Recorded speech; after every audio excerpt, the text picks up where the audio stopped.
성품을 지키지 않고 이게 그겁니다. 기쁠 때 기쁜 성품, 슬플 때 슬픈 성품.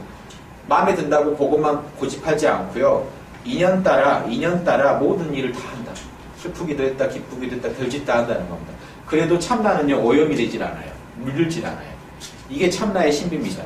지금 느껴지세요? 우리 안에 있는 나라는 존재는요, 절대 사라지지 않으면서 울고 웃고 말하고 듣고 다 합니다.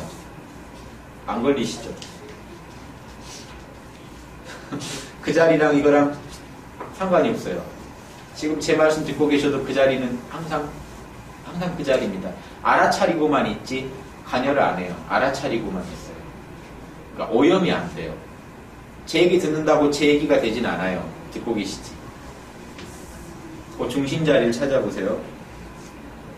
인연 따라 감응하며 두루하지 않음이 없으나 모든 일이 오는 대로 다 해요. 별일 다 처리해요. 하지만 늘 보리자 깨달음의 자리에 앉아있다. 요게 진짜 도인의 경지입니다.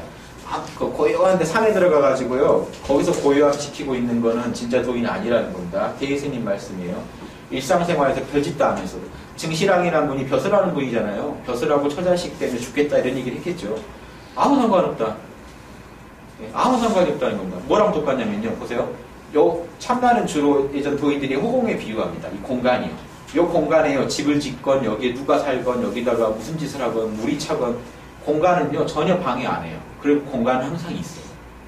그리고 오히려 공간이 있기 때문에 우리가 이런 짓을 해요. 제가 자주 쓰는 비유는 우리의 참나는 여백 같아요. 모든 글자들이 거기에 여백에 의존해서 존재합니다. 우리가 글자가 한 글자에 다음 글자 갈 때도 꼭 여백을 만나게 돼 있어요. 우리는 계속 나라는 참나를 지금 직면하고 있어요. 근데 글자만 보고 있어요. 생각, 감정, 오감만 보고 있어요. 여백을 안 봐요. 요 공간을 안 봐요. 요 공간이 있으니까 집을 지었는데 집만 봐요. 네. 공간 때문에 집이 있는데. 그러면서도 공간은요 존재해요. 이 집과 같이 공존을 해요. 참나가 이렇다는 거예요. 참나는요 텅 비어 있어서 우리가 별짓 다 해도 다 거기에 그걸 다 수용해줘요. 그러면서도 여전히 깨어있는 존재로 항상 있어요.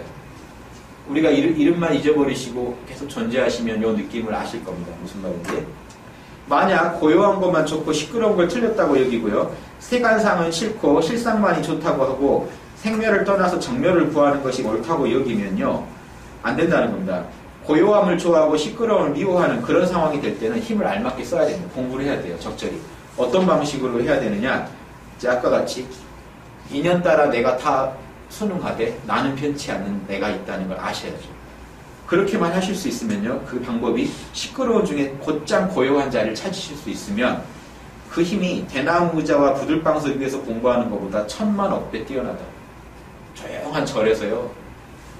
가만히 있어도 깨어날 것 같은 분위기에서 깨어 계신 것보다 이 시장 통해서 언성 높이고 싸우는 중에 남하고 멱살 잡고 싸우는 중에 깨어 계시는 게요. 천만 억배 뛰어나답니다. 싸우는 중에도 나를 알아차릴 수 있어요. 그쵸? 내가 지금 싸우고 있구나 하는 나가 있습니다. 딱 보고 있는 나가. 그럼 뭐 굳이 더 싸울 필요도 없겠죠. 그래서 내가 싸울 이유가 있으면 싸우는 거고요. 그러니까 싸우면 안 된다 이런 것도 아니에요. 참나가 알아서 할 일이에요. 주인공인데요. 주인공이 알아서 사시면 돼요. 단 주인공 자리를 아시냐 모르시냐예요. 그 자리 알고 사시는 분은 별짓 다 해도 괜찮아요. 물론 도덕적 양심 어긋난 짓은 안 하시겠죠. 당연히.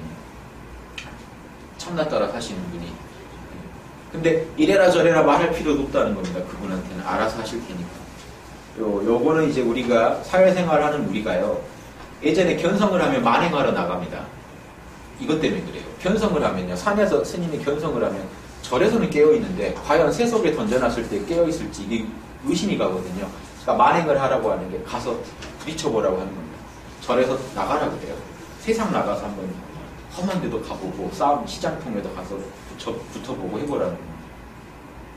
근데 우리는 지금 우리가 직장생활하고 사회 속에서 지금 만행을 이미 하고 계세요. 그러니까 이대로 공부하시라는 의미를 제가 첫 번째로 뽑아놨습니다. 지금 곧장 내가 늘 고요한 그 자리만 빨리 찾으세요. 왜냐? 이걸 만드는 게 아닙니다. 절대 힘들지 않으세요. 반조선은 최상승법인 게요. 우리가 무념무상 그러면요. 생각이 없어야 된다. 그러면 생각을 없애려고 막 고생하십니다. 없앨 이유가 없는데요. 생각은요. 원래 일어나는 게 맛이에요. 생각 없으면 그게 사람인가요? 본래 생각이 없는 그 자리를 찾으시라는 거지 내 생각을 막 없애겠다고 하고 있으면 안 됩니다. 생각을 없애면요, 참나가 잘 보여서 가끔씩 우리가 아무 일이 없을 때 고요하게 산매에 들어가 보는 건 생각 없애는 거 맞아요. 근데 그렇다고 해서 참나가 뭐 더 밝아지고 뭐 우리가 우리 마음속에 생각으로 시끄럽다고 해서 참나가 어두워지고 하는 게 아니거든요. 본래 생각이 없는 그 자리를 바로 아시면요, 생각이 있든 없든 상관이 없습니다. 이렇게 그리면 좀 이해되실까요?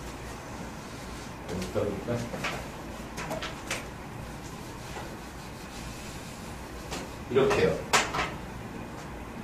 여기가 우리 참나 자리라면 동정은요, 참나랑 상관이 없습니다. 여기는 본래 동정에 이려한 자리예요. 여기다가 그 오매를 붙여도 마찬가지예요. 자고 깨고는요, 우리 에고의 변화상이지, 이 자리는요, 잔 적도 없고 움직인 적도 없고 고요한 적도 없어요. 그냥 그런 자리죠. 허공같이 늘 있는 자리예요. 그 자리에 집을 지었다 부쉈다 자꾸 하고 있을 뿐입니다. 허공이 변하나요? 여기다가 건물을 올리고 건물 부셔버리고 할 수는 있죠. 에고는 그렇게 변해요. 우리 에고의 현상계의 마음은 시끄러웠다 고요했다 하고 있지만, 고요했다고 참나가 더 고요해지고 시끄럽다고 참나가 시끄러워지고 하는 게 아니거든요. 그렇지 않습니까? 이름 모르세요? 모르십니다. 그 자리가 어떻게 영향을 받아요? 말하고 말하지 않고 시끄럽고 조용하고. 느껴지세요? 느껴지셔야 돼요. 안 어려워요. 이게 최상승법입니다. 반조만 하면 되니까요. 원래 퍼펙트한 걸 잡으면 끝나는데 뭐가 어렵겠습니까? 그러니까 당당하게 이게 최고로 뛰어나다고 자랑하는 겁니다. 그냥 합격이다. 이 법만 알면 굳이 그냥 합격이다라고 나오니까 최상승법이지. 내 밑에 한 40년 배워가 그래도 혹시 그러다 꼭 될 수도 있어. 이런 법은요, 어떻게 그걸 최상승법이라고 합니까? 번호가 지금 중간에 하나가 빠져서 남바가 좀 잘못됐는데, 왕래한 원장에게 답함을 보십시오. 대일스님이 가르친 게요, 지금 제가 하는 얘기랑 조금도 안 틀리다는 걸 아실 거예요. 마음을 쉬고 또 마음을 쉴 따름입니다. 이게 다예요. 근데요, 아까 제가 얘기할 때는 동정이 상관없다고 했는데 왜 자꾸 마음을 쉬라고 할까요? 동할 때는 잘 안 보여서 그래요. 연홍은 원래 광명한데요, 태양은요, 구름이 있든 없든 원래 항상 떠 있는데요, 구름을 좀 치워야 태양이 보이니까 우리가 처음 공부 시작할 때만 마음을 좀 쉬어보라고 하는 겁니다. 제가 이름 좀 잊어보시라고 요구 드리는 거예요. 그래야 그놈이 보이는데, 일단 그놈을 보고 나면요, 시끄러운 쪽에도 그놈을 찾고 고요한 쪽에도 찾고 언제든지 그놈을 찾을 수 있게만 되면 견성하신 거예요. 언제든지 볼 수 있어야 견성입니다. 한번 보긴 봤는데 다시 못 찾으면 견성이 아니고요, 언제든지 제가 볼 수 있어야 견성입니다.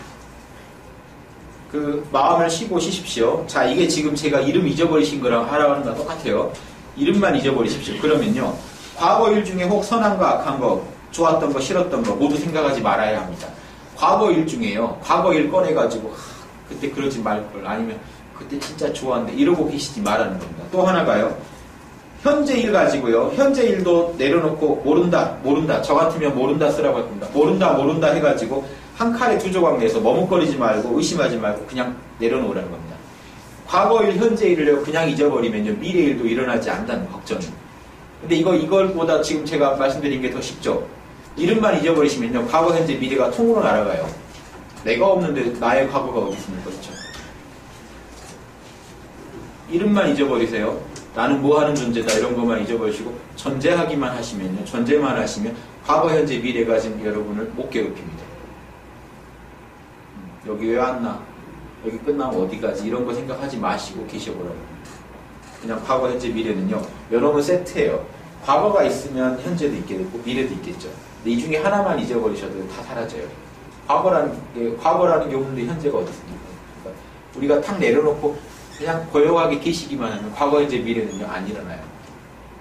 자, 석가모니께서 이 얘기를 하셨다. 마음으로 과거의 법을 취하지 말고 망령되게 현재 일을 탐착하지 말고 현재에도 머물지 않으면 3세가 모두 텅 비었다는 걸 아실 거다. 지금 이름만 내려놓으시면요, 아무것도 걸리는 게 없으실 겁니다. 텅 비실 거예요.